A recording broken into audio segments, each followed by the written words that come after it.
सर्वांना प्रभू येशूच्या पवित्र नावात सलाम. सलाम.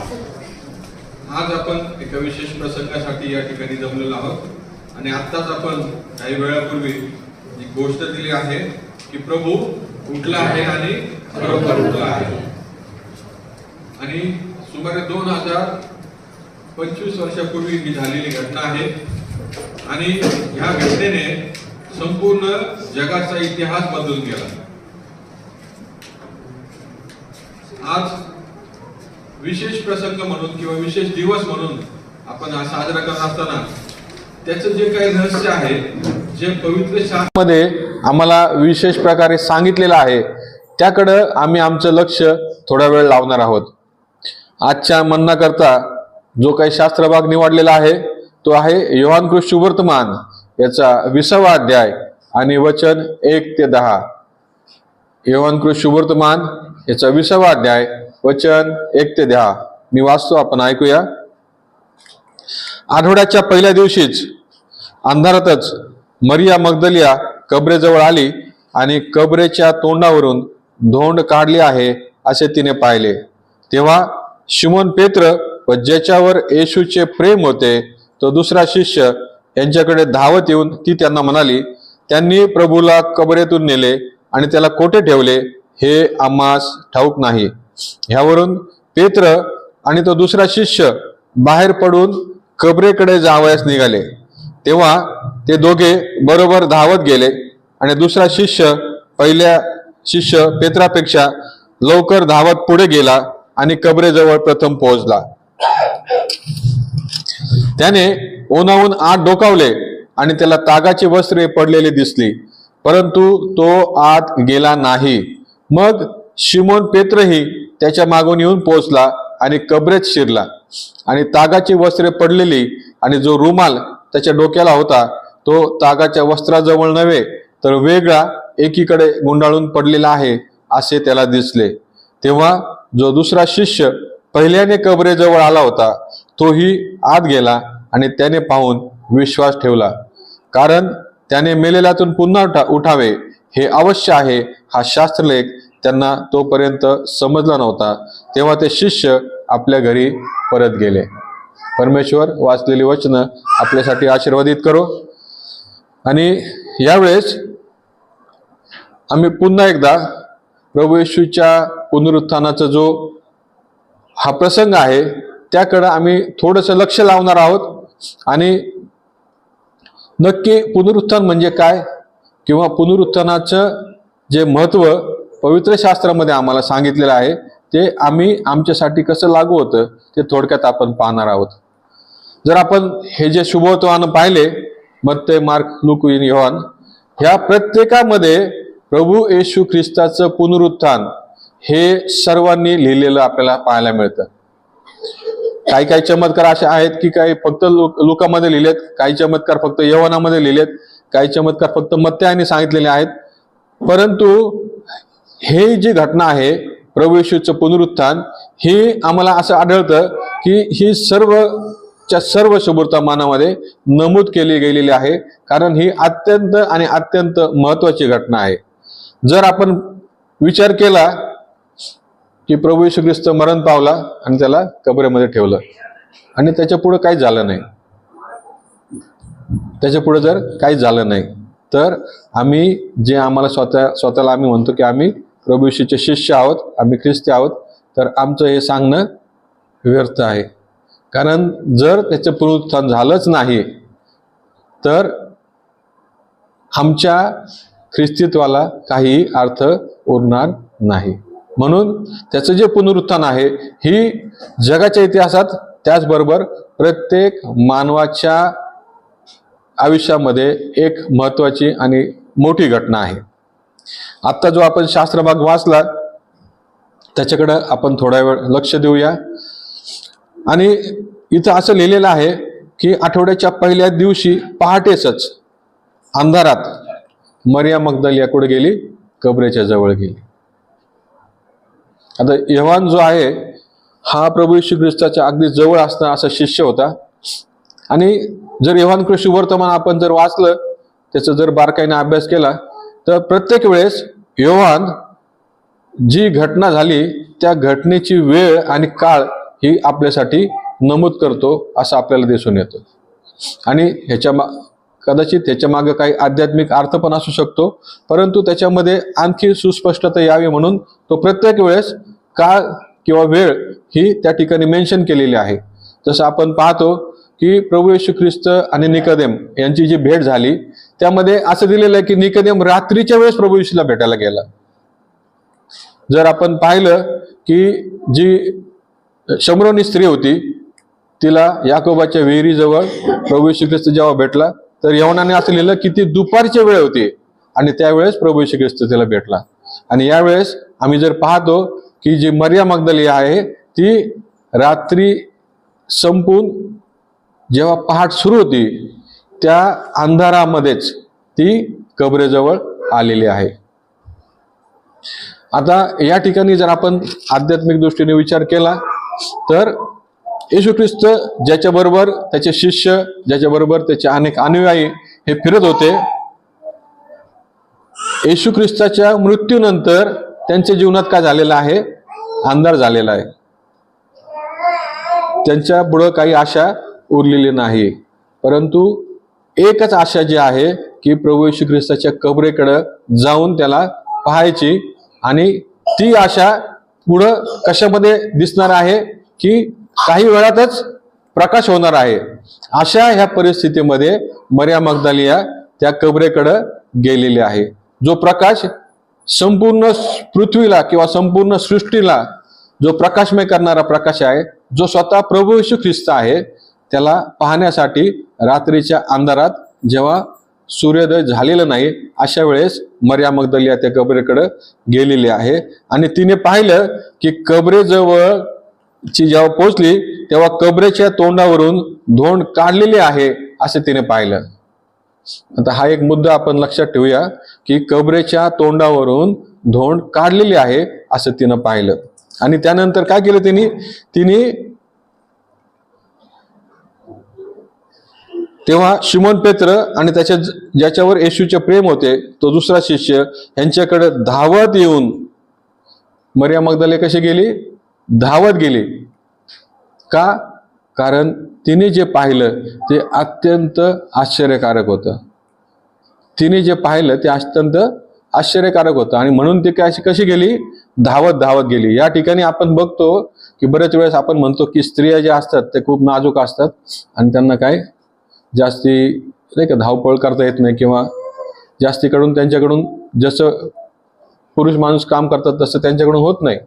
त्या नाजूक पात्र आहे, ते बरोबर आहे. परंतु या ठिकाणी ही घटना इतकी अद्भुत आहे की ती मरिया मगदली एक स्त्री ती धावत गेलेली आहे. आणि जे येशू ख्रिस्ताचे जे शिष्य आहे ते पेत्र आणि योहान त्यांना जाऊन त्यांनी हे वर्तमान सांगितलेलं आहे. आणि त्यानंतरचं जर आपण वाचलं जर वाक्य की तेव्हा ते दोघे बरोबर धावत गेले. त्याचे शिष्य पण ते देखील धावत गेले. का? कारण हे जे त्यांनी ऐकलं, हे जे त्यांना वर्तमान कळालं, हे त्यांच्या दृष्टीने अत्यंत अद्भुत असं होतं किंवा त्यांचा विश्वास न बसणारा होतं. म्हणून त्या घटनेची खात्री करण्यासाठी ते देखील धावत त्या ठिकाणी गेले. आणि आतमध्ये त्यांनी जेव्हा पाहिलं तेव्हा त्यांना काय दिसलं? तिथं तागाची वस्त्र पडलेली आणि जो डोक्याचा रुमाल होता तो तागाच्या वस्त्राजवळ नव्हे तर दुसरीकडे गुंडाळून ठेवलेला असा त्यांना दिसला.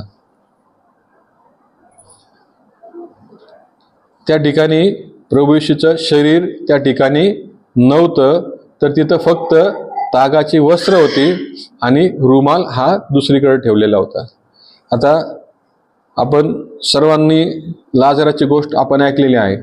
लाजराला जेव्हा प्रभू येशू ख्रिस्ताने कबरेतून बाहेर बोलवलं तेव्हा लाजर कसा आला? त्याचं जे प्रेत वस्त्र होते त्या वस्त्रासह त्याला बाहेर आला. आणि मग प्रभू येशूने सांगितलं ना त्याच्या नातेवाईकांना की याचे जे प्रेतवस्त्र आहे ते सोडा आणि त्याला मोकळं करा. परंतु या ठिकाणी आम्ही एक वेगळी गोष्ट पाहत आहोत की जे वस्त्र आहेत, जे प्रेतवस्त्र आहे, ज्या वस्त्रामध्ये प्रभू येशूला गुंडाळून त्या कबरेमध्ये ठेवलेलं आहे, ते वस्त्र त्या ठिकाणी तसेच पडलेले आहेत आणि प्रभू येशू ख्रिस्त कबरेतून बाहेर आलेला आहे. आणि ज्यावेळेस तो दुसरा शिष्य कबरेजवळ आला होता तो आत गेला. त्यानंतर पहिल्यांदा पेत्र आतमध्ये गेला आणि त्याच्यानंतर दुसरा शिष्य आतमध्ये गेला आणि त्याने असं लिहिलेलं आहे 8वं वचन, तेव्हा जो दुसरा शिष्य पहिल्याने कबरेजवळ आला होता तोही आत गेला आणि त्याने पाहून विश्वास ठेवला. आता ह्याच्यामध्ये 2 गोष्टी आहेत. मरिया मगदलीने त्यांना जी गोष्ट सांगितली. मरिया मगदली कशासाठी गेली ती कबरेकडं?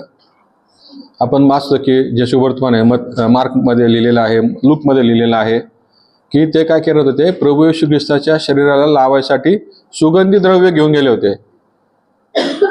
त्याच्या आधी जर आपण पाहिलं तर निकोदेम जो होता, जो त्या रात्री प्रभू येशूकडे आला होता, त्यांनी काय केलं होतं, जे प्रेताला लावायचे मसाले असतात त्याचं 100 रत्तल मिश्रण त्यांनी स्वतः घेतलं होतं आणि ते प्रभू येशूच्या शरीराला लावलं होतं. आणि हे काय कमी काय म्हणून ज्या स्त्रिया होत्या त्या आणखी मसाले घेऊन किंवा कदाचित निकोदेमाकडून काही लावायचं राहिलं असेल म्हणून ते आणखी मसाले घेऊन ते प्रेताला लावायला त्या ठिकाणी गेले होते. आणि हे जे वचन आपण पाहतो की त्यांनी त्याच्यावर विश्वास ठेवला. आता त्याच्यामध्ये 2 गोष्टी आहेत, एक पॉझिटिव्ह गोष्ट आहे आणि निगेटिव्ह गोष्ट आहे. पॉझिटिव्ह गोष्ट अशी आहे की प्रभू येशू ख्रिस्त या ठिकाणी नाही, तो कदाचित उठलेला आहे. निगेटिव्ह गोष्ट अशी आहे की प्रभू येशू ख्रिस्त या ठिकाणी नाही, काय झालं आम्हाला माहित नाही. बरोबर आहे, तो तिथं नाहीये, तो नाही ह्याच्यावर त्यांनी विश्वास ठेवला, परंतु त्याचं काय झालंय ते प्रश्नचिन्ह आहे. आणि कारण का असं म्हणतो मी, त्याच्या पुढचं असं वचन दिलेलं आहे, तेव्हा ते शिष्य आपल्या घरी परत गेले. जे अद्भुत गोष्ट त्यांनी पाहिली, ती कबर रिकामी होती. त्या ठिकाणी प्रभू येशू ख्रिस्ताला ज्याच्यामध्ये बांधलं ते तागाचे वस्त्र तिथं पडलेले होते. हे सर्व पाहून देखील जाताना ते कसे गेले, धावत गेले, परंतु येताना शांत आपल्या घरी निघून गेले.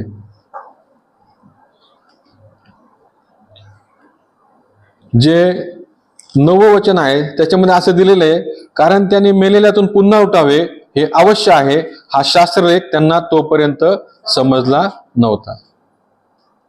कधीपर्यंत समजला नव्हता? जोपर्यंत त्यांनी पुनरुत्थित येशू ख्रिस्ताला पाहिलं नाही तोपर्यंत त्यांना हा शास्त्रलेख समजला नाही. पण ह्याच्या उलटी गोष्ट आम्ही बघतो मत्तई शुभवर्तमान याचा 27वा अध्याय आणि 62 ते 66 ही जर वचनं आपण वाचली, मत्तई शुभवर्तमान याचा 27वा अध्याय आणि 62 ते 66 ही वचनं आपण जर वाचली तर त्यामध्ये असं दिलेलं आहे की जे शास्त्री आणि परुषी होते, ज्यांनी येशूचा छळ केला, ज्यांनी येशू ख्रिस्ताला वधस्तंभी देण्यासाठी पिलाताला सांगून नाही का येशू ख्रिस्ताला वधस्तंभी देण्यासाठी त्यांनी फोर्स केला, किंवा ज्यांच्यामुळं प्रभू येशू ख्रिस्तावर आरोप ठेवले गेले, ते शास्त्री आणि परुषी काय म्हणत होते बघा. दुसऱ्या दिवशी म्हणजे तयारीनंतरच्या दिवशी मुख्य याजक आणि परुषी पिलाताकडे जमून म्हणाले, महाराज, तो ठग जिवंत असताना 3 दिवसानंतर मी उठेल असे म्हणाला होता, ह्याची आम्हास आठवण आहे. कोणाला आठवण होती? शास्त्री आणि परुषांना आठवण होती. परंतु जे येशू ख्रिस्ताचे बरोबरचे शिष्य होते त्यांना ते अद्यापपर्यंत कळलं नव्हतं किंवा त्यांचा विश्वास नव्हता की येशू ख्रिस्ताने असं सांगितलं आणि असं होणार आहे. परंतु जे शास्त्री आणि परुषी आहेत ज्यांना हे वचन माहित होतं त्यांनी त्याच्यावर विश्वास ठेवला होता की, आणि त्यांनी त्याच्या काय सांगितलं की, म्हणून 3ऱ्या दिवसापर्यंत कबरेचा बंदोबस्त करण्यास सांगावे, नाहीतर कदाचित त्याचे शिष्य येऊन त्याला चोरून नेतील आणि तो मेलेल्यातून उठला आहे असे लोकात सांगतील, आणि मग शेवटली फसगत पहिल्यापेक्षा वाईट होईल. आणि तेव्हा पिलात त्यांना काय म्हटलं, तुमच्या जवळ पहारा आहे, जा तुमच्याने होईल तसा बंदोबस्त करा. मग पहारा बरोबर घेऊन ते गेले आणि त्यांनी धोंडीवर शिक्कामोर्तब करून त्या कबरेचा बंदोबस्त केला असं दिलेलं आहे. म्हणजे त्यांनी एकदम सील पॅक करून टाकली कबर. का? त्यांना माहित होतं की हा 3ऱ्या दिवशी पुन्हा उठणार आहे. आणि त्याचे जे शिष्य आहे त्यांना त्या गोष्टीवर विश्वास नव्हता, कारण शास्त्रलेख तोपर्यंत त्यांना समजले नव्हते. म्हणून त्यांनी काय केलं, त्यांनी ती रिकामी कबर बघितली आणि आपल्या घरी निघून गेले.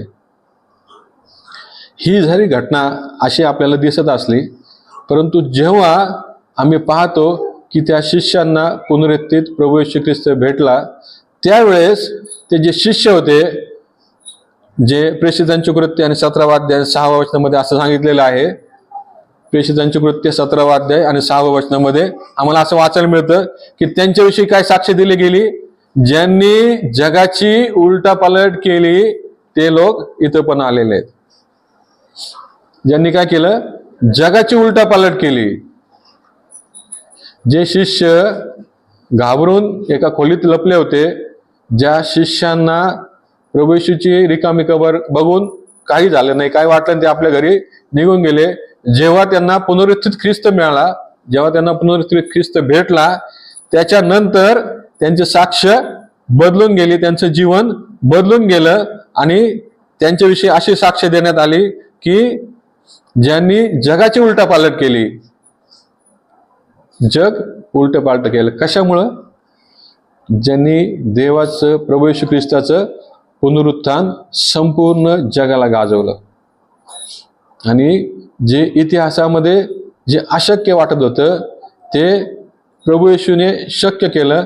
त्याने मरणावर विजय मिळवला आणि पुन्हा एकदा पुनरुत्थित होऊन तो पित्याच्या उजवीकडे गेला. आता आपण थोडंसं शास्त्रवचनाकडे जाणार किंवा शास्त्रामध्ये आपण पाहणार आहोत की नक्की पुनरुत्थान म्हणजे काय आहे. आणि या ठिकाणी जे दिलेलं आहे की शास्त्रलेख असं दिलं होतं, शास्त्रलेख त्यांना समजलं नाही असं दिलंय. परंतु जर आपण पाहिलं तर येशू ख्रिस्त जेव्हा पुनरुत्थित झाला त्यावेळेस हे शुभवर्तमान लिहिले गेले नव्हते, नवीन करार काय लिहिला गेला नव्हता, बरोबर आहे ना. पण जुन्या करारामध्ये असं काय होतं की जे शिष्यांना माहीत नव्हतं किंवा जे शिष्यांना समजलं नाही.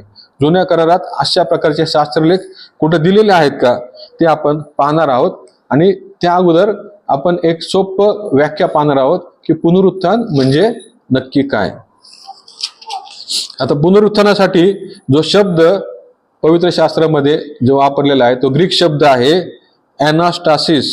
ॲनास्टासिस तो ग्रीक शब्द आहे आणि त्याचा अर्थ की उभं राहणं किंवा उत्थित होणं किंवा उठणं, पुन्हा उभारणं. आणि जो इंग्लिश शब्द आपण वापरतो रेझुरेक्शन, त्याचा जो मूळ क्रियापद आहे ते जे आहे रेझुजिन म्हणजे राईज अगेन किंवा मरणातून पुन्हा उठणं. किंवा त्याचा दुसरा अर्थ असा देखील होतो की निष्क्रिय गोष्टीमधून किंवा निष्क्रिय गोष्टींचं नूतनीकरण करणं.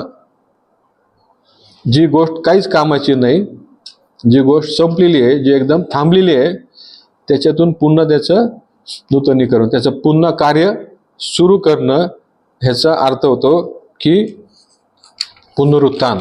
आणि जुन्या करारामध्ये आम्हाला सर्वात प्रथम जुन्या करारामध्ये हे बघायला मिळतं.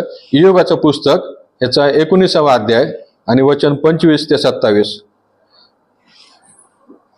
तुमच्यामधून जर कोणी वाचत असेल तर वाचू शकतात किंवा मी वाचून ना कसं. इयोबाचं पुस्तक याचा 19वा अध्याय वचन 25 ते 27. मला तर ठाऊक आहे की माझा उद्धारक जिवंत आहे, तो अंती पृथ्वीवर उभा राहील. ही माझी त्वचा छिन्न भिन्न होऊन नष्ट झाली तरी मी देवाला देहविरहित पाहिले.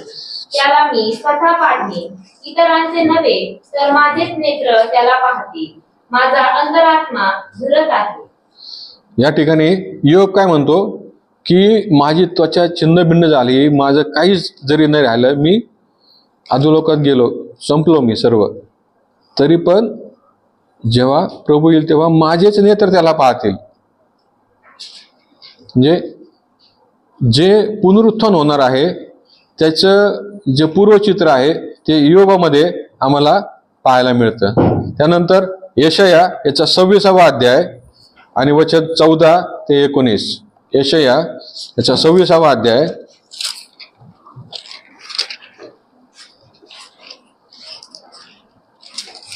आणि वचन 14 ते 19 मी वाचतो. मृत जिवंत होत नसतात प्रेते उठत नसतात, तद्वत तू त्यांची झडती घेऊन त्यांचा विध्वंस केला आहेस, त्यांचे स्मरण अगदी नाहीसे केले आहेस. तू राष्ट्रांची वाढ केली आहे, हे परमेश्वरा, तू राष्ट्रांची वाढ केली आहे. तू आपला महिमा दाखवला आहेस, तू देशाच्या चतुसीमा वाढवल्या आहेत. हे परमेश्वरा, संकटाच्या वेळेस त्यांनी तुझ्याकडे दृष्टी फिरवली, त्यास तुझ्याकडून शिक्षा झाली, तेव्हा त्यांनी मंद स्वराने आपले हृदगत तुला कळवले. प्रसूती काळी जवळ आले असलेली गरोदर स्त्री जशी वेदना देते, वेदनांनी ओरडते, तसे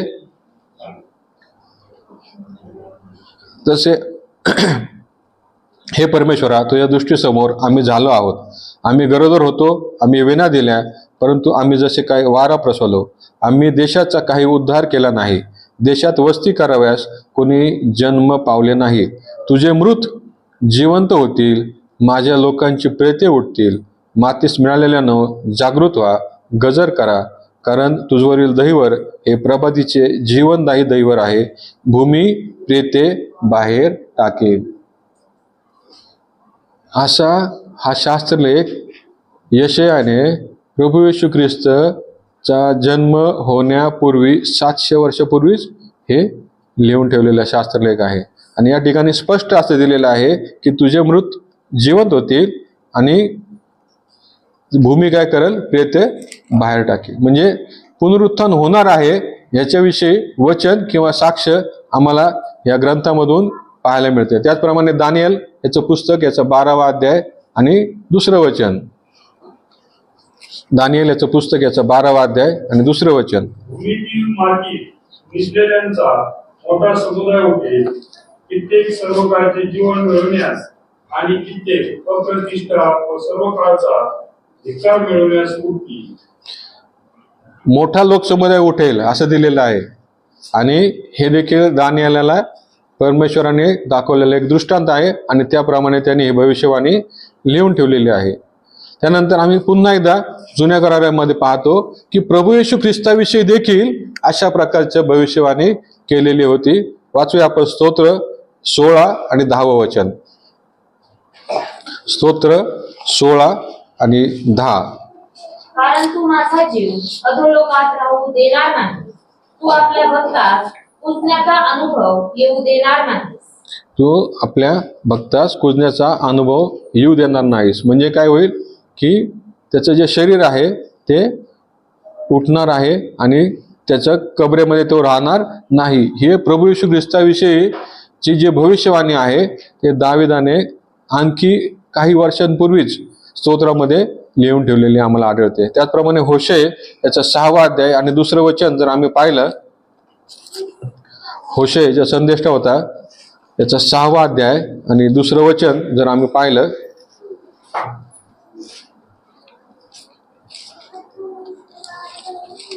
तो 2 दिवसात आमचे पुनरुज्जीवन करील. Yes. दुसऱ्या दिवशी तो आम्हाला उठून उभे करील आणि त्यासमोर आम्ही जिवंत राहू.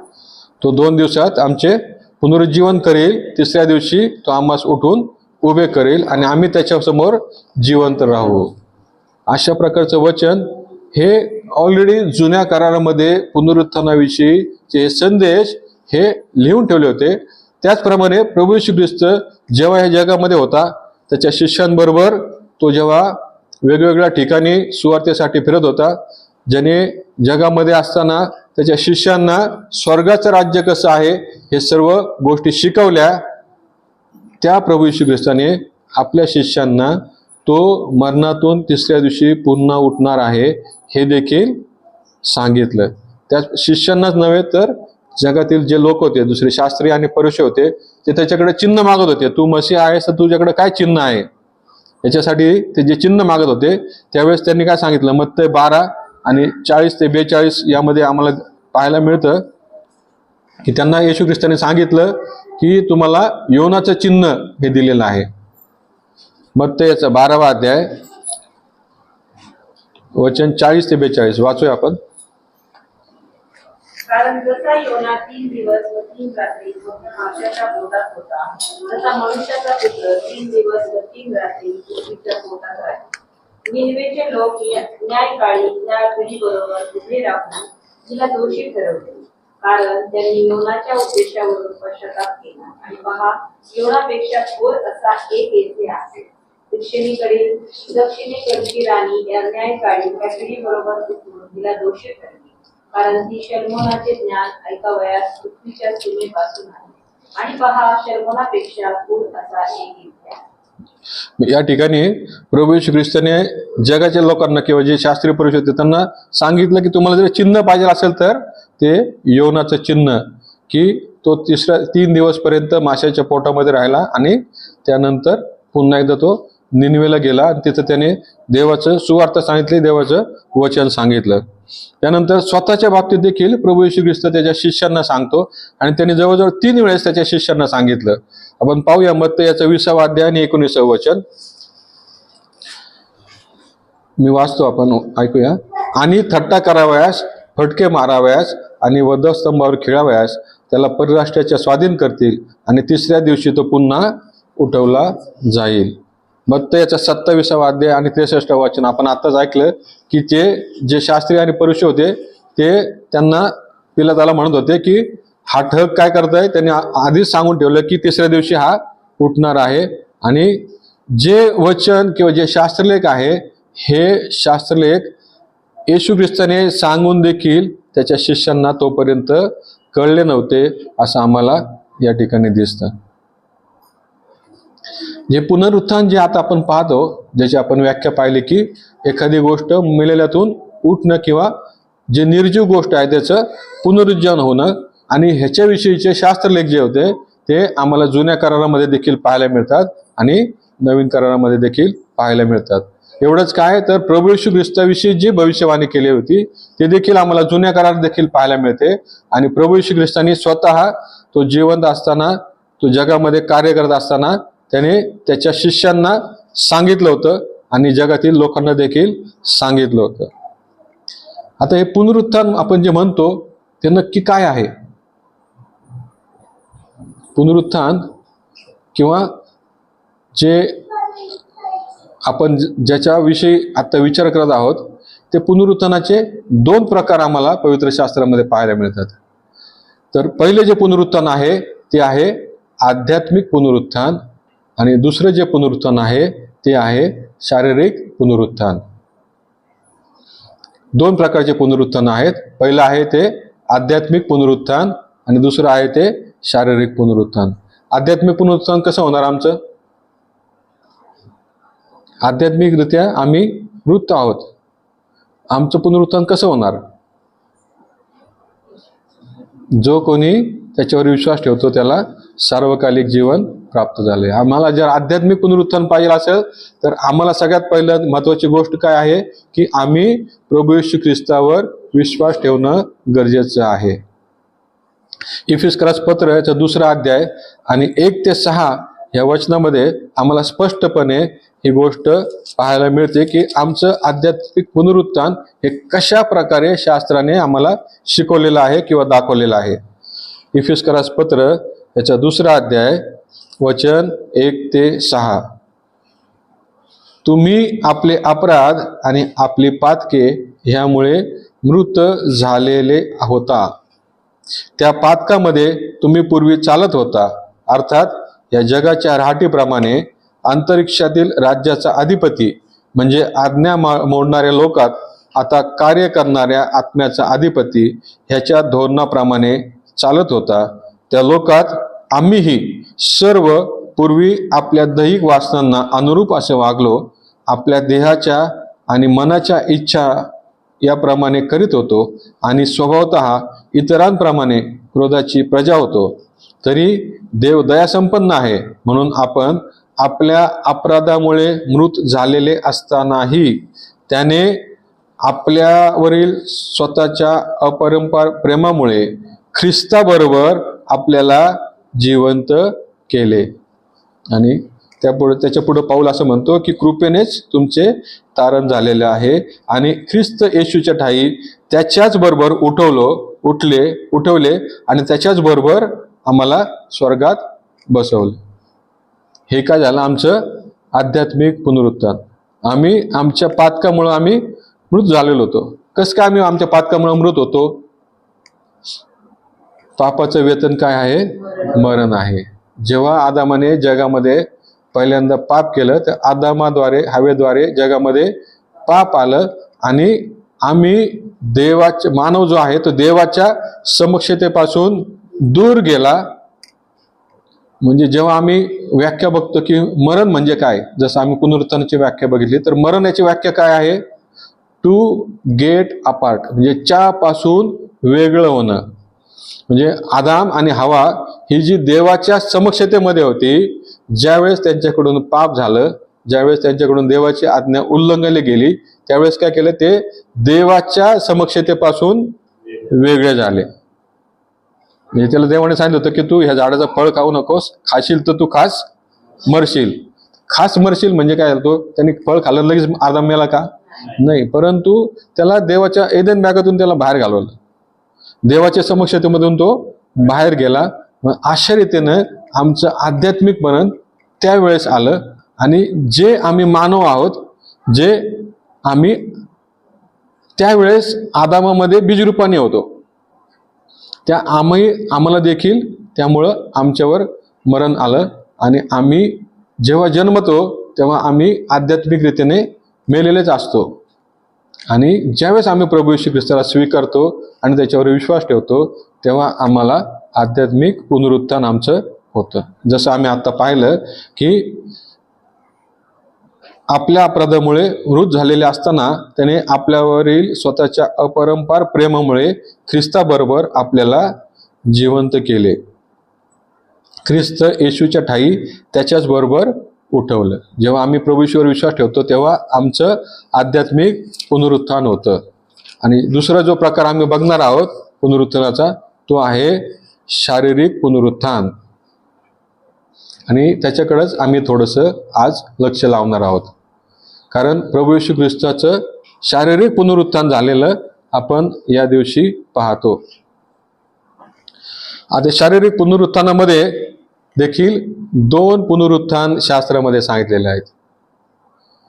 सर्वांचं पुनरुत्थान होणार आहे. जे मानव आहेत, जे आपण मरणार आहोत, त्या सर्वांचं पुनरुत्थान होणार आहे असं शास्त्र आम्हाला सांगतं. आणि 2 पुनरुत्थान आहे शास्त्रामध्ये. पहिले जे पुनरुत्थान आहे ते जे धार्मिक किंवा नीतिमान लोक आहेत त्यांचं पुनरुत्थान आहे. आणि जे दुसरे जे पुनरुत्थान आहे, जे अविश्वासू आहे, ज्यांनी ख्रिस्ताला प्रभू म्हणून स्वीकारलेलं नाही किंवा ज्यांनी दुष्ट कृत्य करायचे सोडलं नाहीत, अशा लोकांचं दुसरं पुनरुत्थान आहे. आणि ते न्यायाच्यासाठी त्यांना राखून ठेवलेलं आहे. पण वाचूया योहानकृत शुभवर्तमान याचा 5वा अध्याय आणि 28 आणि 29 जर वचन आपण पाहिलं, योहानकृत शुभवर्तमान याचा 5वा अध्याय आणि 28 आणि 29 वचन. याविषयी आश्चर्य करू नका, कारण कबरेतील सर्व माणसे त्याची वाणी ऐकतील. आणि ज्यांनी सत्कर्म केली ती जीवनाच्या पुनरुत्थानासाठी, व ज्यांनी दुष्कर्म केली ते न्यायाच्या पुनरुत्थानासाठी बाहेर येतील, अशी वेळ येत आहे. याविषयी आश्चर्य करून हे कोण सांगत आहे? प्रभू येशू ख्रिस्त स्वतः सांगतो. प्रभू येशू ख्रिस्त स्वतः सांगतो. 25वे वचन जर आपण वाचलं तर, मी तुम्हाला खचित सांगतो की मेलेले लोक देवाच्या पुत्राची वाणी ऐकतील आणि जे ऐकतील ते जिवंत होतील. अशी वेळ येत आहे, किंबहुना आलीच आहे. आणि त्या ठिकाणी 2 पुनरुत्थान सांगितलेले की कबरेतील सर्व माणसं त्याची वाणी ऐकतील. कबरेतील सर्व माणसं त्याची वाणी ऐकतील. आणि ज्यांनी सत्कर्म केले ते जीवनाच्या पुनरुत्थानासाठी, आणि ज्यांनी दुष्कर्म केले ते न्यायाच्या पुनरुत्थानासाठी बाहेर येतील. त्याचप्रमाणे आपण बघू की प्रकटीकरण याचा 20वा अध्याय त्याच्या 4 ते 6 वचनामध्ये आपण वाचूया. प्रकटीकरण याचा 20वा अध्याय आणि वचन 4 ते 6. नंतर मी राजासने पाहिली, त्यावर कोणी बसले होते. त्यांना न्याय निवाडा करण्याचा अधिकार दिला होता. आणि येशू विषयीच्या साक्षीमुळे, देवाच्या वचनामुळे ज्यांचा शिरच्छेद झाला होता आणि ज्यांनी स्वापदाला व त्याच्या मूर्तीला नमन केले नव्हते आणि आपल्या कपाळावर व आपल्या हातावर त्याची खून धारण केलेली नव्हती, त्यांचे आत्मेही पाहिले जिवंत झाले आणि त्यांनी ख्रिस्ताबरोबर 1000 वर्ष राज्य केले. त्याच्यानंतर पुढचं वचन 6 वचनापर्यंत आपलं वाचायचं. मृतांपैकी बाकीचे लोक ही 1000 वर्ष पूर्ण होईपर्यंत जिवंत झाले नाही. हेच पहिले पुनरुत्थान. पहिल्या पुनरुत्थानात ज्याला भाग आहे तो धन्य व पवित्र आहे. अशा लोकांवर दुसऱ्या मरणाची सत्ता नाही, तर ते देवाचे व ख्रिस्ताचे याजक होते आणि त्याच्याबरोबर 1000 वर्ष राज्य करते. आता या ठिकाणी जर आपण पाहिलं तर या ठिकाणी काय सांगितलेलं आहे, मला 2 पुनरुत्थान दिसतात आणि हे प्रगटीकरण प्रभू येशू ख्रिस्ताने स्वतः यवनाला दिलेलं आहे. आणि त्या ठिकाणी आम्ही जर पाहतो की जे प्रभू येशूचे निवडलेले लोक आहेत, देवाच्या वचनामुळे ज्यांचा छळ झाला, ज्यांचं मरण झालं, ज्यांनी श्वापदाचे खून धारण केलेले नाही, असे लोक जिवंत झाले. असे लोक जिवंत झाले आणि त्यांनी ख्रिस्ताबरोबर 1000 वर्ष राज्य केलं. आणि मृतांपैकी बाकीचे लोक ती 1000 वर्ष पूर्ण होईपर्यंत जिवंत झाले नाहीत. मग 1000 वर्षानंतर ते पण जिवंत होते. बरोबर आहे. म्हणजे ह्या 2 पुनरुत्थानामध्ये किती गॅप आहे? 1000 वर्षाचा. आणि अशा प्रकारे आम्ही पाहतो की आध्यात्मिक पुनरुत्थान जे आहे ते आम्ही जिवंत असतानाच ते साधून घ्यायचं आहे. आध्यात्मिक पुनरुत्थान जे आहे ते आम्ही जिवंत असतानाच साधून घ्यायचं आहे. परंतु शारीरिक पुनरुत्थान जे आहे, जेव्हा आमचं शरीर हे जेव्हा आम्ही मातीमध्ये जाणार, जो शाप आदमाला दिला होता, जो शाप आम्हाला मानवावर आलेला आहे, त्या शापामुळे जे आमचं शरीर मृत होणार आहे, त्या मृत्यूनंतर देखील आम्हाला पुनरुत्थान आहे. आणि हे पुनरुत्थान 2 टप्प्यामध्ये होणार आहे. जे पहिलं पुनरुत्थान जे प्रभू येशूचे निवडलेले लोक आहेत त्यांचं आहे, आणि जे दुसरं आहे ते न्यायासाठी जे लोक राखून ठेवलेलं आहे त्यांचं आहे. आता जे शारीरिक पुनरुत्थान आपण पाहत आहोत, जे शारीरिक पुनरुत्थान आम्ही जे पाहत आहोत त्याच्यामध्ये पण 2 प्रकार आहेत. त्याच्यामध्ये पण 2 प्रकार आहेत. त्या शारीरिक पुनरुत्थानामध्ये जे पहिला प्रकार आहे ते म्हणजे तात्पुरतं पुनरुत्थान, काही काळापुरतंच पुनरुत्थान. आणि जो दुसरा प्रकार आहे ते म्हणजे कायमचं त्यांना त्यांच्या शरीरात राहण्यासाठी झालेलं पुनरुत्थान. आता हे तात्पुरतं जे पुनरुत्थान आहे त्याचं जर आम्ही उदाहरण शास्त्रामध्ये पाहिलं तर येशू ख्रिस्त ह्या जगामध्ये असताना त्यांनी काय केलं? मृतांना जीवन केले. 3 पुनरुत्थान येशू ख्रिस्ताने केले. 3 लोकांना जीवन केलं. एक होतं लाजरस, त्याला येशू ख्रिस्ताने जीवन केलं. दुसरे होती अंमलदाराची मुलगी आणि तिसरं होतं विधवेचा मुलगा, नाईल गावाच्या विधवेचा मुलगा. त्याचप्रमाणे जुन्या करारामध्ये देखील आम्हाला पाहायला मिळतं, आलिशाने काय केलं होतं? जी शुनेमकरीण स्त्री होती, तिचा मुलगा मरण पावला होता आणि आलिशाने त्या मुलावर पाकर घातली आणि त्यांना पुन्हा त्याला जिवंत केलं. नवीन करारामध्ये आम्ही पाहतो की पेत्र जो होता त्याने काय केलं? जी दुर्कस जी नावाची स्त्री होती, जी विश्वासणारी स्त्री होती, ती मरण पावली होती. पेत्र त्या ठिकाणी गेला आणि त्याने तिच्यावर पाकर घातली आणि ती दुर्कस पुन्हा जिवंत झाली. आपण असं पाहतो. प्रेषितांचे कृत्य 9 अध्याय 40 वचन जे आहे त्याच्यामध्ये आम्हाला हे गोष्ट पाहायला मिळते. प्रेषितांचे कृत्य 9 अध्याय आणि 40 वचन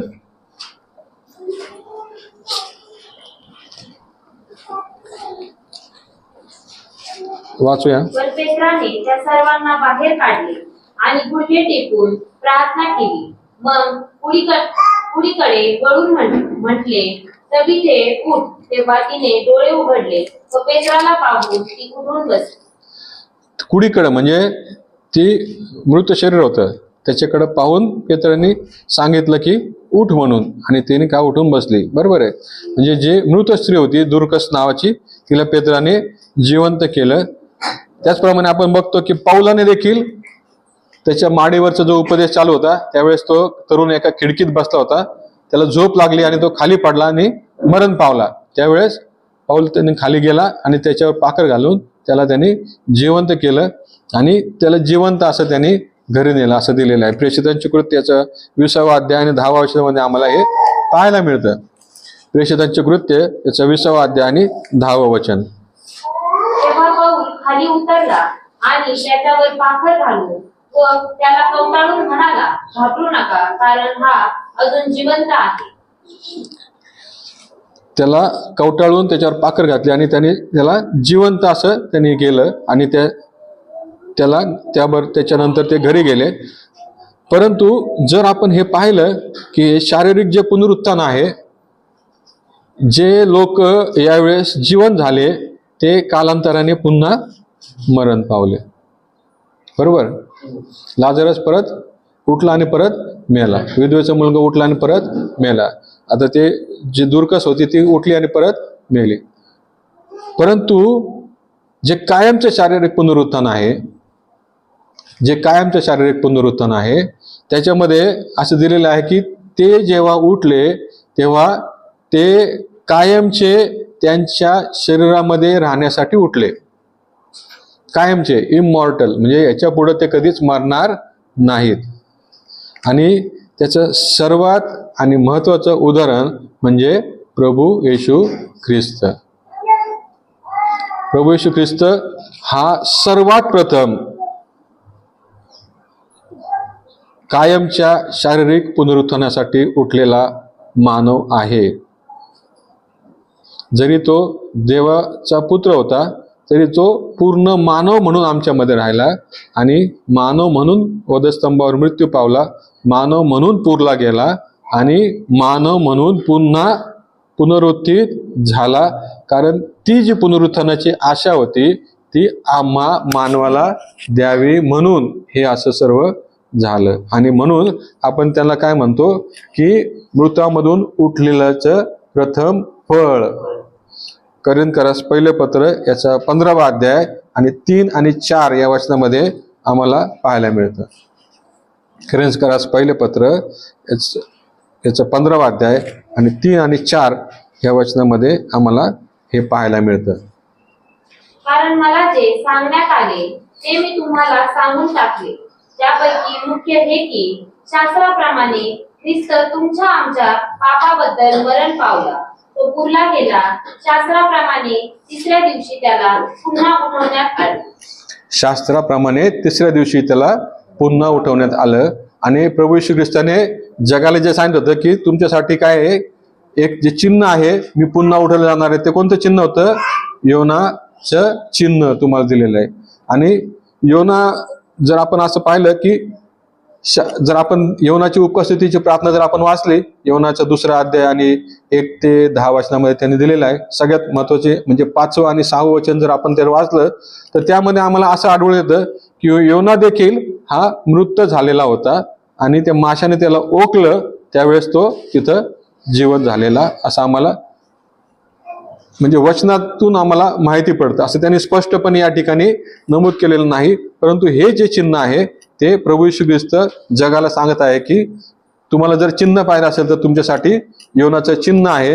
आणि जर आपण वाचलं तर या ठिकाणी आपण 5वं योनाचा 2रा अध्याय आणि 5वं आणि 6वं वचन जर आपण पाहिलं तर जलांनी मला प्राण जाईपर्यंत व्यापले, डोहाने चोहोकडून मला घेरले, समुद्रातील शेवाळाने माझे डोके वेष्टले, मी खाली पर्वतांच्या तळी गेलो होतो, पृथ्वीच्या अडसरांनी मला कायमचे कोंडून टाकले होते. म्हणजे काय झालं होतं? तिथून आता परत बाहेर येण्याची काही आशा नव्हती.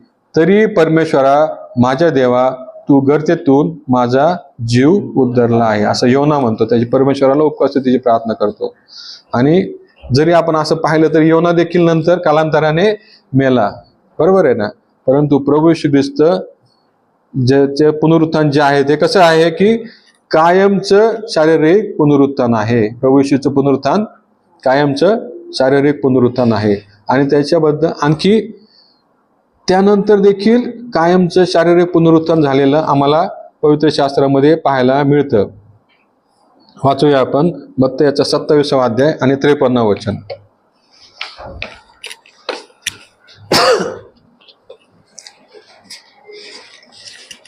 आणि ते त्यांच्या पुनरुत्थानानंतर थडग्यातून निघून पवित्र नगरात गेले आणि अनेकांना दिसले. कोण दिसलं? जे जुन्या करारातील जे संतगण होते, जे संदेष्टे होते, जे अधोलोकामध्ये सुखलोकामध्ये जे ठेवले होते, त्यांचं देखील पुनरुत्थान झालेलं आम्हाला पाहायला मिळतं. कोणचं पुनरुत्थान? कायमचं शारीरिक पुनरुत्थान. पण ते कधी झालं? येशू ख्रिस्ताच्या पुनरुत्थानानंतर. आणि ते देखील त्यांचे आत्मे त्यांनी पाहिले असं आम्हाला शास्त्रामध्ये पाहायला मिळतं. आता हे जे कायमचं शारीरिक पुनरुत्थान आहे, जे परमनंट राहणारं शारीरिक पुनरुत्थान आहे, त्याचा क्रम कसा आहे ते आपण थोडक्यात पाहणार आहोत. तर पहिले करिंथ याचा 15वा अध्याय, करिंथ पत्र याचा पहिले करिंथ 15वा अध्याय आणि वचन 20 ते 24. वचन 20 ते 24. तरी पण ख्रिस्त मेलेल्यातून उठविला गेला आहे, तो महान निद्रा घेणाऱ्यातले प्रथम फळाचा आहे. कारण मनुष्याच्या द्वारे मरण आहे, म्हणून मनुष्याच्या द्वारे मेलेल्यांचे पुनरुत्थानही आहे. कारण जसे आदामामध्ये सर्व मरतात, तसेच ख्रिस्तामध्ये सर्व जिवंत केले जाते. पण प्रत्येक आपापल्या क्रमाप्रमाणे प्रथम फळ ख्रिस्त, मग जे ख्रिस्ताचे ते त्याच्या आगमन काळी, नंतर शेवट होईल तेव्हा सर्व आधिपत्य, सर्व अधिकार व सामर्थ्यही नष्ट केल्यावर देव पित्याला राज्य सोपवून देईल. आता त्यांनी असं दिलेलं आहे की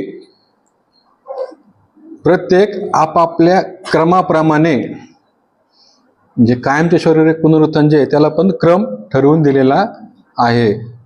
जे आम्ही आत्ता पुनरुत्थानाचा दिवस येशू ख्रिस्ताचा साजरा करत आहोत, ते पुनरुत्थान आमच्यासाठी कसं आहे किंवा आम्ही कसे त्याच्यामध्ये सहभागी होणार आहोत याच्याविषयी आम्ही पाहत आहोत.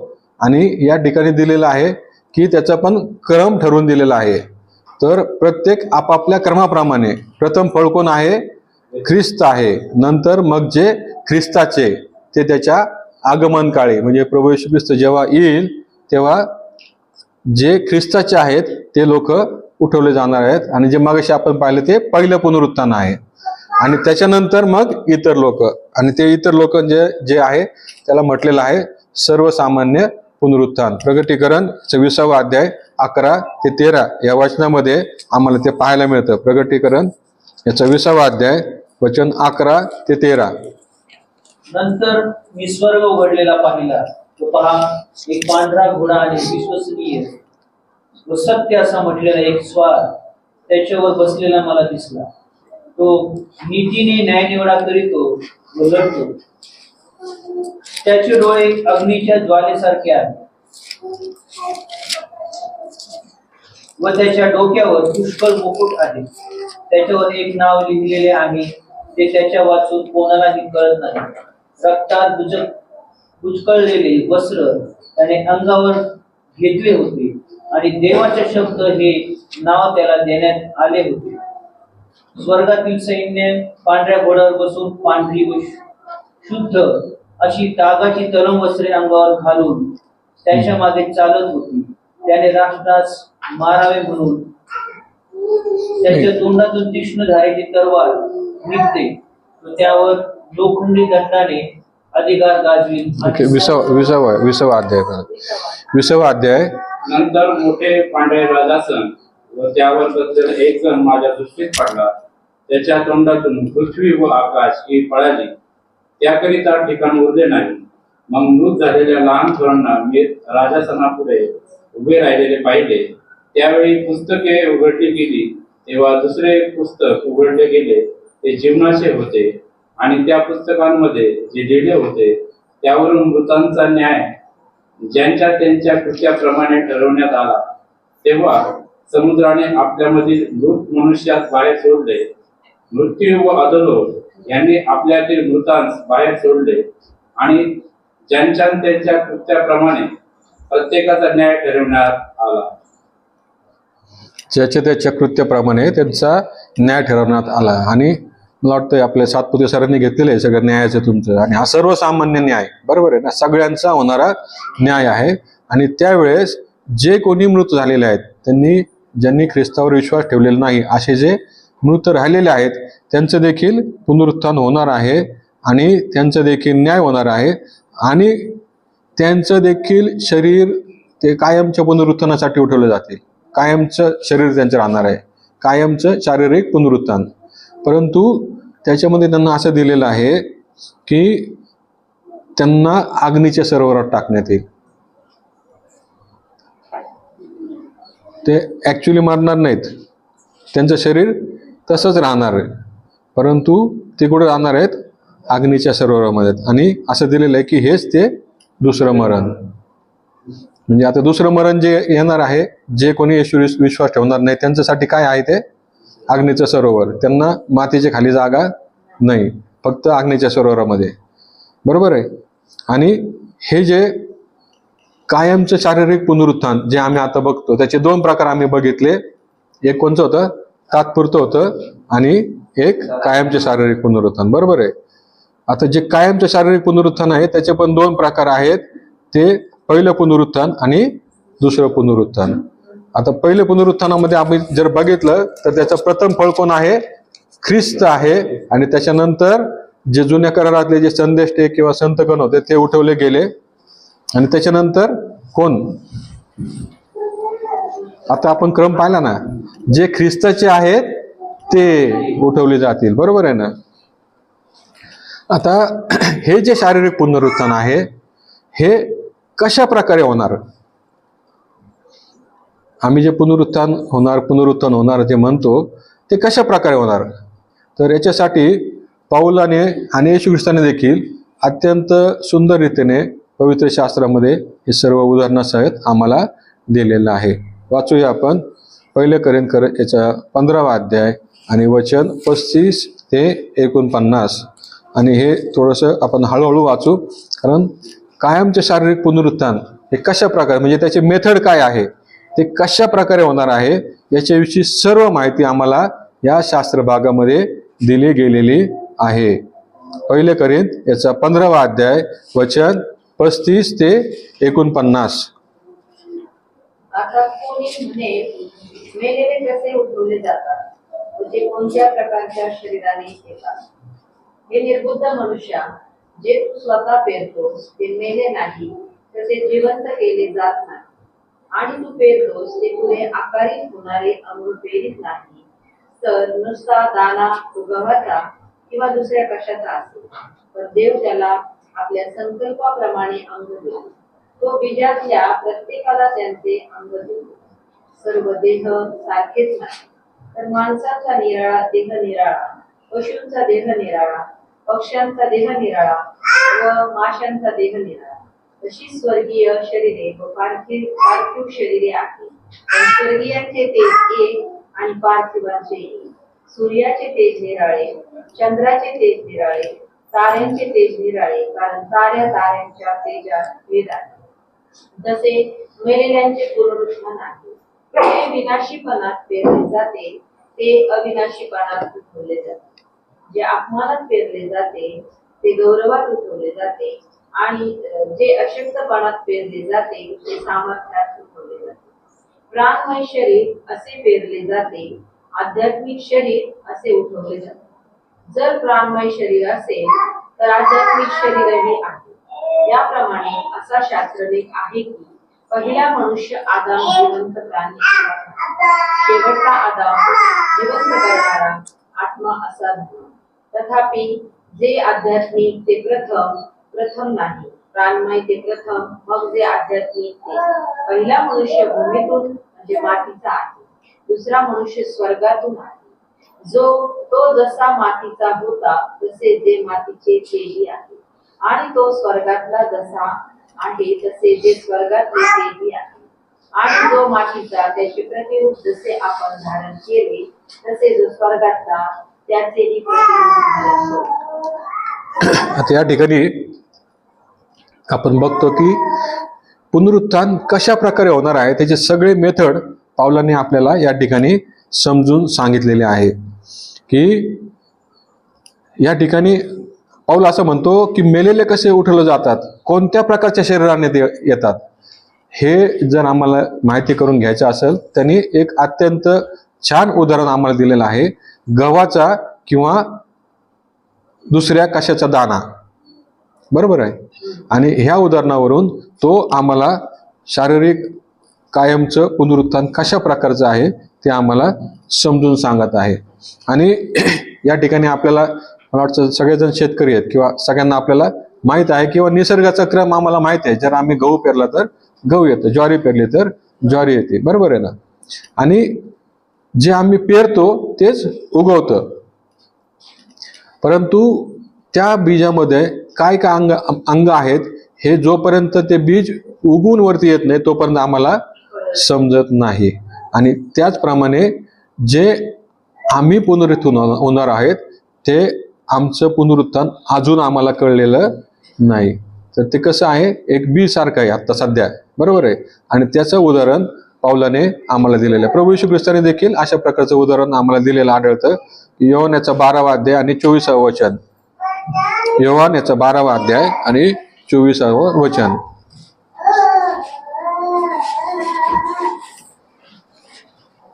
मी तुम्हाला खचित सांगतो, गव्हाचा दाणा जमिनीत पडून मेला नाही तर तो एकटाच राहतो, आणि मेला तर पुष्कळ पीक देतो. म्हणजे जर गव्हाचा दाणा जर जमिनीत पडून मेला तर काय होतं, त्याचं पुष्कळ पीक येतं किंवा तो फळ देतो. बरोबर आहे. आणि ज्याप्रमाणे आम्हाला पाऊल या ठिकाणी सांगतो की देव आपल्या संकल्पाप्रमाणे त्या बीजातल्या प्रत्येकाला आपलं अंग देतो. जसं पशूंचं शरीर वेगळं आहे, मानवाचे शरीर वेगळं आहे, त्याचप्रमाणे वेगवेगळ्या प्रकारे आमचं पुनरुत्थित शरीर असणार आहे. त्याचप्रमाणे जसं मेलेल्यांच्या पुनरुत्थानाबद्दल तो असं लिहितो की जे विनाशीपणात पेरलेले आहेत ते अविनाशी प्राणात उठवले जातील, अपमानात पेरले ते गौरवात उठवले जातील, आणि जे अशक्तपणात पेरले ते सामर्थ्यवान, जे प्राणमय असे शरीर आहेत ते आध्यात्मिक शरीर उठवलं जाणार. बरोबर आहे. म्हणजे पुनरुत्थानाची प्रोसेस जी काय आहे ती आम्हाला पाऊलाने या ठिकाणी समजून सांगितलेली आहे. आणि ती थोडक्यात मी जेव्हा त्याचं हे करत होतो, मनन करत होतो, तर त्याचे 10 पॉईंट आहेत. ते आपण थोडक्यात आपण कशा प्रकारे ती प्रोसेस आहे की गव्हाचा किंवा दुसऱ्या कशाचाही दाणा. बरं का. त्याची पहिली गोष्ट आहे की जे नवीन अंकुर येणार आहे ते तो दाणा मेल्याशिवाय ते तयार होत नाही. ही पहिली गोष्ट. दुसरी जी गोष्ट आहे की जो दाणा जमिनीत पडतो तोच दाणा परत बाहेर येतो का? नाही. तर त्याच्यासारखा नवीन दाणा बाहेर येतो. तिसरी जी गोष्ट आहे, दाणा जर जमिनीत पडला आणि जर तो मरत नाही, दाणा जमिनीत पडून जर तो मरत नाही तर त्याच्यातून नवीन दाणा निघत नाही. बरोबर आहे. चौथी गोष्ट असा आहे, जो दाणा मरत नाही तो दाणा तसाच राहतो वर्षानुवर्ष. कसं पण असं ठेवलं तर आपण तसंच राहणार. पुढची जी गोष्ट आहे, जो दाणा थोडासा खरबडीत आहे असं धरून चालू आपण, नाही का, किंवा थोडासा कुपोषित आहे, तो जमिनीत पडून मेला तर जो नवीन दाणा येतो तो तसाच येतो का? तो नाही, तो चांगला दाणा येतो. बरोबर आहे. नंतर जर एखादा दाणा थोडा तुटका असेल, तो जर जमिनीत पडून मेला तर नवीन येणारा दाणा तुटका येतो का? नाही, तो नवीन येतो. बरोबर आहे. जो दाणा आपण पेरतो आणि जो दाणा बाहेर येतो त्याच्यामध्ये काहीच फरक नसतो. म्हणजे जो पेरलेला दाणा असतो, समजा गहू पेरला आपण, तर गव्हासारखाच आम्हाला परत तो दाणा आम्हाला मिळतो.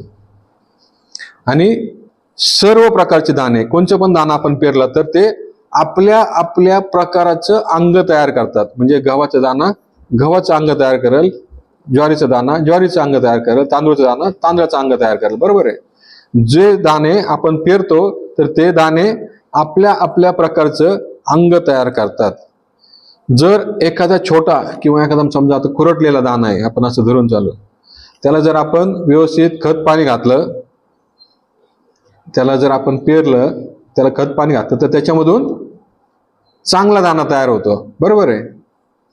आणि जो नवीन आलेला दाणा जो असतो, जो आम्ही जुना दाणा पेरला, जो नवीन दाणा आम्हाला आलेला आहे, तो कसा असतो, तो जो जुना दाणा आम्ही पेरतो, जो मरतो, त्याच्यासारखाच दिसणारा आणि खरा खुरा असतो, बरोबर आहे ना.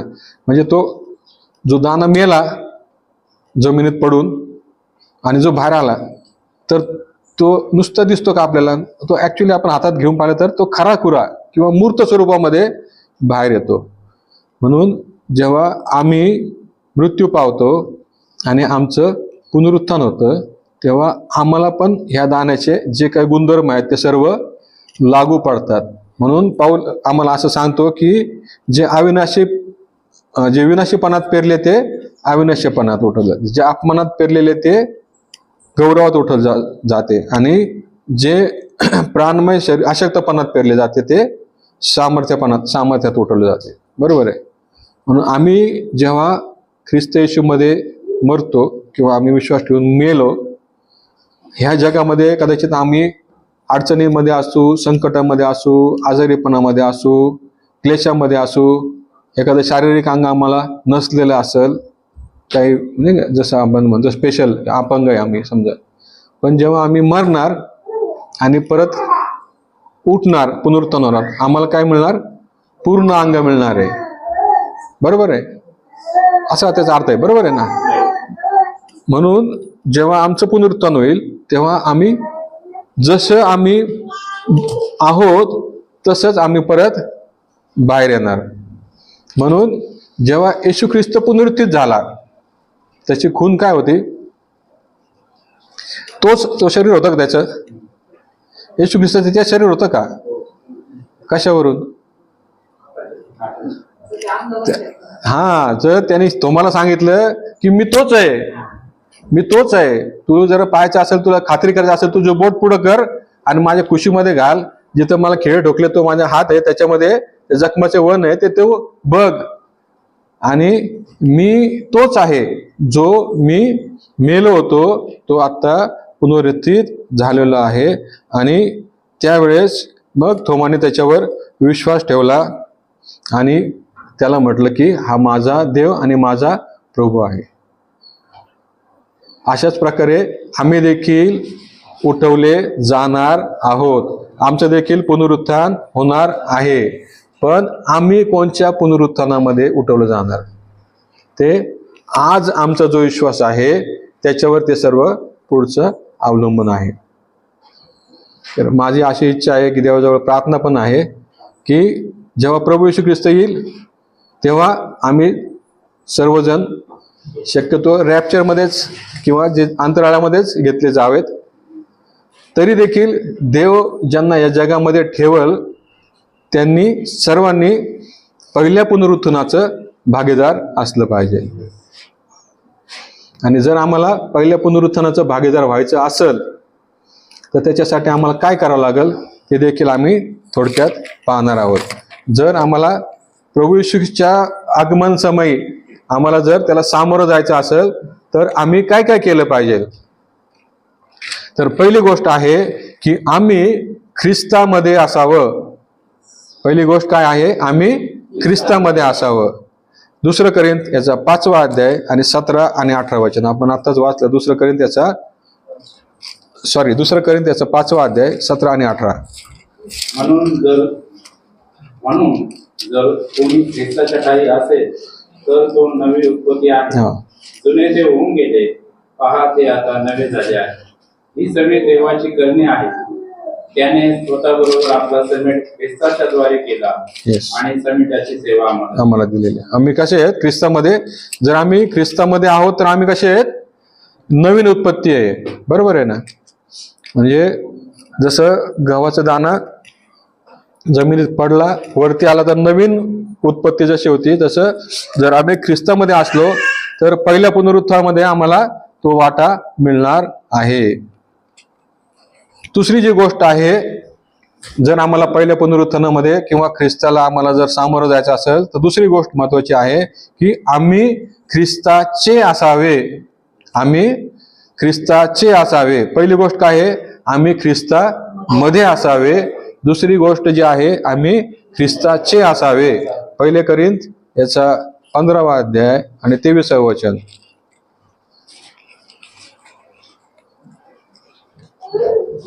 पण प्रत्येक आपापल्या क्रमाप्रमाणे प्रथम फळ ख्रिस्त, मग जे ख्रिस्ताचे ते त्याच्या आगमनकाळी. येस, जे ख्रिस्ताचे आहेत ते पहिल्या पुनरुत्थानामध्ये उठवले. पहिल्यांदा ख्रिस्त, त्याच्यानंतर जे ख्रिस्ताचे आहेत ते. म्हणजे आम्हाला जेव्हा ख्रिस्ताला सामोरं जायचं आहे त्याच्या आगमन काळी, तेव्हा आम्ही पहिल्यांदा ख्रिस्तामध्ये असावं. दुसरं आम्ही ख्रिस्ताचे असावं. गलतीकरास पत्र याचा 5वा अध्याय आणि 24वे वचन. गलतीकरास पत्र याचा 5वा अध्याय. जे ख्रिस्त येशूचे आहेत येस, त्यांनी विकार व वासना यांच्यासह देह स्वभाव व स्वभाव खेळला आहे. जे ख्रिस्ताचे आहेत त्यांनी काय केलं? त्यांचा देह स्वभाव वधस्तंभावर खिळला आहे. आणि मग ते कसे झाले? ते ख्रिस्ताबरोबर वधस्तंभावर मेले, ख्रिस्ताबरोबर पुरले गेले आणि पुन्हा ख्रिस्ताच्या बरोबर उठवले, पुनरुज्जीवित झाले. बरोबर आहे. तिसरी जी गोष्ट आहे ती आहे आम्ही शुद्ध असावे. जर आम्हाला ख्रिस्ताला सामोरं जायचं असेल त्याच्या आगमन काळी, तर तिसरी जी गोष्ट आहे ती आम्ही शुद्ध असावे. पहिलं योहान याचा 3रा अध्याय वचन 2 आणि 3.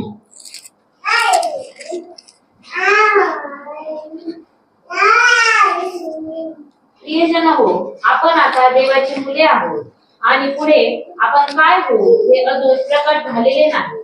तरी तो प्रकट होईल तेव्हा आपण त्याच्यासारखे होऊ हे आपल्याला माहित आहे. कारण जसा तो आहे तसा तो आपल्याला दिसेल. Yes. जो कोणी त्याच्या संबंधाने ही आशा बाळगतो तो शुद्ध आहे, तसे आपणाला शुद्ध करतो. जसा तो शुद्ध आहे तसं आम्हाला शुद्ध करणं गरजेचं आहे. आणि चौथी आणि सर्वात महत्वाची गोष्ट, जर आम्हाला ख्रिस्ताच्या आगमन काळी आम्हाला सामोरं जायचं असेल, आम्हाला पहिल्या पुनरुत्थानामध्ये जर आम्हाला त्याचा भागीदार व्हायचा असेल, तर चौथी आणि सर्वात महत्वाची गोष्ट, आम्ही मंडळीमध्ये असावं. आम्ही मंडळीमध्ये असायला पाहिजे. कारण मंडळी काय आहे? ख्रिस्ताचं शरीर आहे आणि ख्रिस्त मंडळीचं मस्तक आहे. वाचूया कोरिन्थकरास पहिले पत्र 12वा अध्याय आणि 13वे वचन.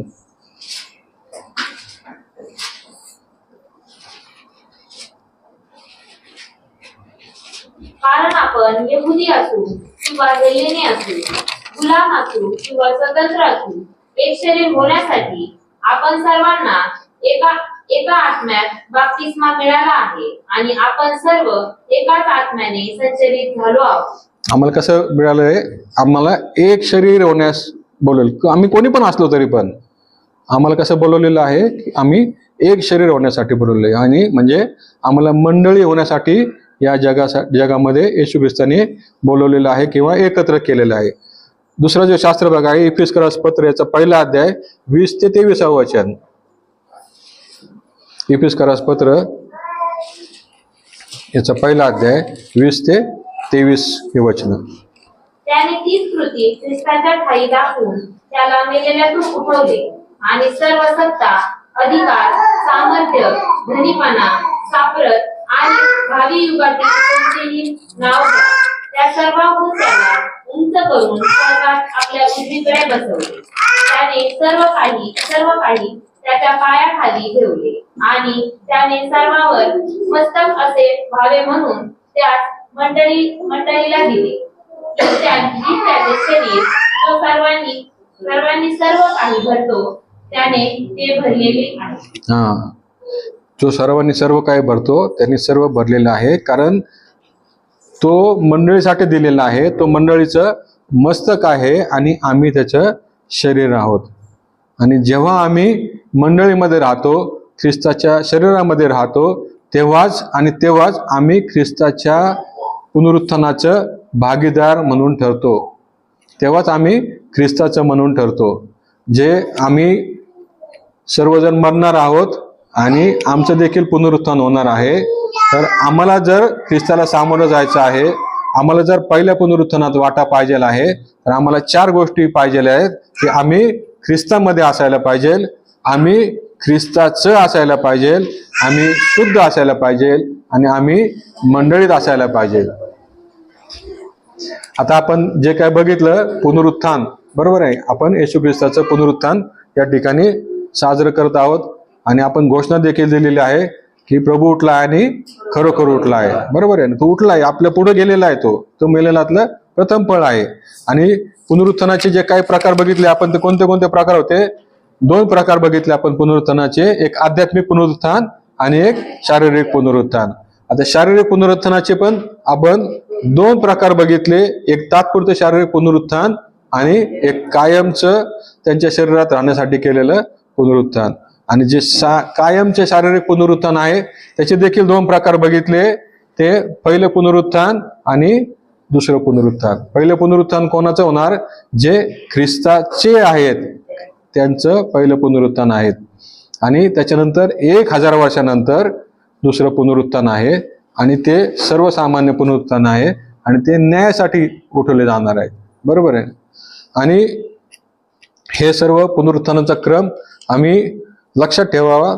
जसं या ठिकाणी लिहिलं की शास्त्रलेख त्यांना समजले नव्हते शिष्यांना, आज आमच्या पुढं परमेश्वराने पवित्र शास्त्र दिलेलं आहे. सर्व शास्त्रलेख त्याच्यामध्ये व्यवस्थित नमूद केलेले आहेत, आमच्यासाठी ते उलगडून सांगण्यात आलेले आहेत.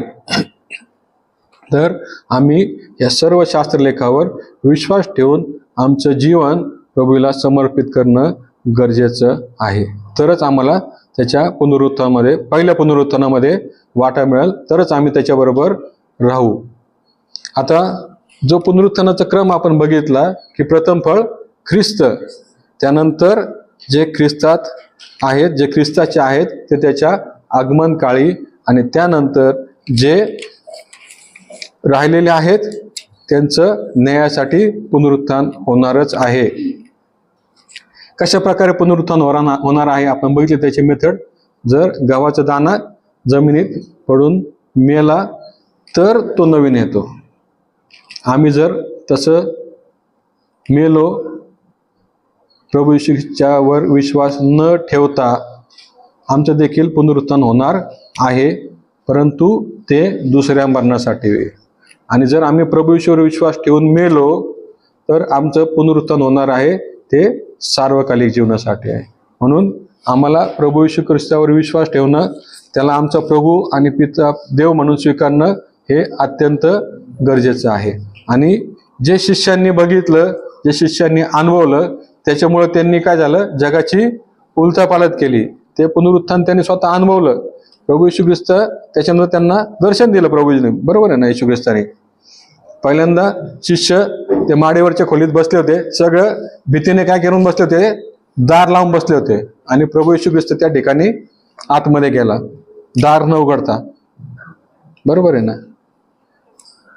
कबरेजवळ जे पाहिलं आपण की मरिया मगदली तिथं होती आणि तिला वाटलं की हा माळीदादा आहे, परंतु प्रभू येशूने मगदलीला हाक मारली आणि मरिया म्हणून तिला ओळख दिली. आता एक गोष्ट या ठिकाणी आपण बघतो की जे येशूचे प्रेषित भीतीने दार लावून बसले होते, तर पुनरुत्थित प्रभू येशू ख्रिस्त त्यांच्यामध्ये जाऊन उभं राहिला आणि त्यांनी म्हटलं की तुम्हाला शांती असो. बरोबर आहे ना. त्यांना दार उघडायची गरज पडली नाही.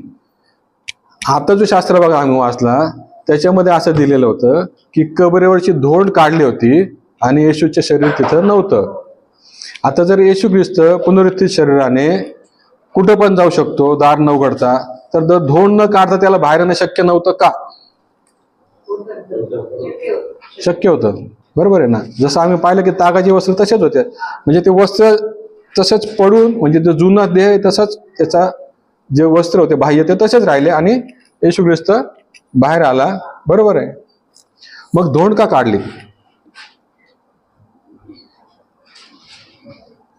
ती धोंड काढायची गरज काय होती? ती धोंड आमच्यासाठी काढली गेलेली आहे. ती धोंड आमच्यासाठी काढली गेलेली आहे की ते आम्ही बघून त्याच्यावर विश्वास ठेवावा की हे खरंच झालेलं आहे. जसं इथं लिहिलेलं आहे की दुसरा शिष्य कबरेजवळ गेला, तो आतमध्ये गेला आणि त्याने पाहून विश्वास ठेवला की प्रभू येशूचं पुनरुत्थान झालेलं आहे. तो ख्रिस्त पुनरुत्थित आहे आणि तो आज देखील आमच्यामध्ये जिवंत आहे. हे तो प्रूफ आहे. त्याच्या शिष्यांना नंतर दिसला, तो त्याच्या शिष्यांपुरतं होतं, परंतु जगासाठी ते प्रूफ आहे की ती कबर आज रिकामी आहे. त्याच्यावरची धोंड बाजूला काढलेली आहे. ती धोंड याच्यासाठी बाजूला काढली की आम्हाला सगळ्यांना आमच्या नॉर्मल डोळ्याने, आध्यात्मिक नेत्रेने, नॉर्मल शारीरिक जे दैहिक डोळे आहेत त्यांनी देखील आम्हाला ते दिसावं. आणि ते आमच्यासाठी प्रूफ आहे की प्रभू येशू ख्रिस्त खरोखर उठलेला आहे. म्हणून आम्ही जे घोषणा देतो की प्रभू उठला आहे, खरोखर उठलेला आहे. आणि ते जो विश्वास आहे तो विश्वास आम्ही रोज आणि रोज आम्ही दृढ करणं गरजेचं आहे. आणि तो शिष्यांमध्ये तो विश्वास दृढ होत गेला आणि त्याच्यामध्ये रोज आणि रोज नवीन व्यक्तीची भर पडत गेली. आता जर आपण असं म्हटलं की आपण रविवारी चर्च भरवतो, बरोबर आहे, आता पुढच्या आठवड्यापासून आपण सोमवारी चर्च भरवणार आहे. पुढच्या आठवड्यापासून सोमवारी चर्च आहे, आपलं रविवार कॅन्सल. शिष्यांनी तसं केलं. जो शाब्बात दिवस ते सभास्थानात जायचे तो शाब्बात दिवस त्यांनी बदलला आणि कोणता दिवस त्यांनी नेमस्त केला उपासनेसाठी? जो आठवड्याचा पहिला दिवस आहे, ज्या दिवशी प्रभू येशूचं पुनरुत्थान झालं तो दिवस, त्या दिवशी त्यांनी उपासनेसाठी नेमस्त. त्यांची जी प्रथा परंपरा होती त्यांनी सगळी सोडून दिली. का? कारण प्रभू येशू ख्रिस्त पुनरुत्थित झाला आणि त्याची साक्ष त्यांना द्यायची होती जगाला. आणि तो शाब्बाताचा धनी जो होता त्याचं धनीपण त्यांनी कसं दाखवलं की सर्व दिवसावर त्याची सत्ता आहे. आणि जो पुनरुत्थानाचा दिवस, जो आठवड्याचा पहिला दिवस आहे, तो त्याने त्याच्या उपासनेसाठी त्यांनी नेमस्त केला. आणि तोच आज आम्ही देखील फॉलो करत आहोत. ही आमच्यासाठी एक प्रथा नाही. आम्ही जे रविवारी उपासनेसाठी जमतो ती आमच्यासाठी एक प्रथा नाही, ती प्रभू येशू ख्रिस्ताच्या पुनरुत्थानाची घोषणा आहे. म्हणून जेव्हा जेव्हा आम्ही एकत्र जमतो, जेव्हा जेव्हा आम्ही मंडळी म्हणून उपासना करतो, भक्ती करतो, त्यावेळेस आम्ही काय करत असतो की प्रभू येशूच्या पुनरुत्थानाची घोषणा करतो, बरोबर. आणि हेच प्रभू येशूचं पुनरुत्थान जसं आम्ही आमच्या शास्त्रामध्ये वाचतो तसं आम्ही आमच्या वैयक्तिक जीवनात देखील दाखवायला पाहिजे. आणि तेव्हाच आम्ही म्हणू शकतो की प्रभू उठला आहे, खरोखर उठला आहे. आणि पाऊल त्याच्या पुढे देखील आम्हाला सांगतो की पहा, मी तुम्हाला एक रहस्य सांगतो, आपण सर्वच महानिद्रा घेणार नाही, तर आपण सर्वजण बदलून जाऊ. क्षणात, निमिषात कर्ण वाजेल तेव्हा शेवटला कर्ण वाजेल. कारण कर्ण वाजेल, मेलेले ते अविनाशी असे उठवले जातील आणि आपण बदलून जाऊ. कारण हे जे विनाशी त्यांनी अविनाशी पण परिधान करावे हे आवश्यक आहे. जे विनाशी त्यांनी अविनाशी पण परिधान केले आणि जे मर्त्य त्यांनी अमरत्व परिधान केले. असे जेव्हा होईल तेव्हा मरण विजयात गिळले गेले आहे असा जो शास्त्रलेख आहे तो पूर्ण होईल. जो शेवटला शत्रू जो आहे तो मरण, त्याच्यावर देखील ख्रिस्ताची सत्ता आहे आणि ते नाहीस केलं गेलेलं आहे आम्ही जे प्रभू येशूवर विश्वास ठेवतो त्यांच्यासाठी. म्हणून आम्ही सर्वांनी पुनरुत्थानासाठी तयार असलं पाहिजे. कोणत्या? पहिल्या पुनरुत्थानासाठी. तर त्याच्या पुढे देखील असं म्हणाल की फक्त प्रभूचं आगमन काळ जेव्हा जवळ येईल तेव्हा आम्ही तयार असायला पाहिजे. आणि प्रभू येशूचं पुनरुत्थान आम्ही रोज आणि रोज गाजवणं गरजेचं आहे. परमेश्वर करो आपल्या सर्वांना त्याच्या पुनरुत्थानामध्ये चालवो.